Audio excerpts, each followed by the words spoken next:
गुढीपाडवा येतोय, पण या वर्षी तू फक्त सण साजरा करणार आहेस की काहीतरी नवीन सुरू करणार आहेस? गुढीपाडवा म्हणजे आपलं नवीन वर्ष, नवीन सुरुवात, नवीन आशा आणि नवीन संकल्पही. पण खरं सांग, या गुढीपाडव्याला तू काय नवीन संकल्प करतेस? दरवर्षी आपण फक्त गुढी उभारतो, पण कधी स्वतःसाठी काहीतरी नवीन सुरू करण्याचा विचार केला आहेस का? घर, मुलं, जबाबदाऱ्या या सगळ्यात अनेकदा आपली स्वप्न मागे पडतात. पण जर तू दिवसातल्या थोड्या वेळेत स्वतःसाठी निर्णय घेतला तर तुझ्या आयुष्याचं नवीन पान आजच सुरू होऊ शकतं.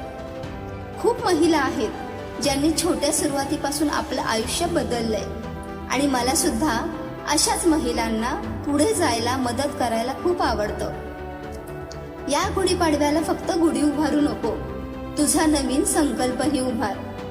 जर तुला काहीतरी नवीन सुरू करायचं असेल तर कमेंटमध्ये स्टार्ट आणि तुझं सिटी नेम नक्की लिही.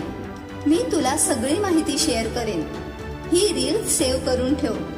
जर तुला प्रेरणा वाटली असेल तर तुझ्या एका मैत्रिणीला नक्की शेअर कर, आणि माझ्या पुढच्या मार्गदर्शनासाठी मला फॉलो करायला विसरू नकोस. संधी आता आहे, तुझा निर्णय आज घे. बघ, विचार कर, संधी ओळख, कारण योग्य सुरुवात कधी कधी एका छोट्या निर्णयापासून होते.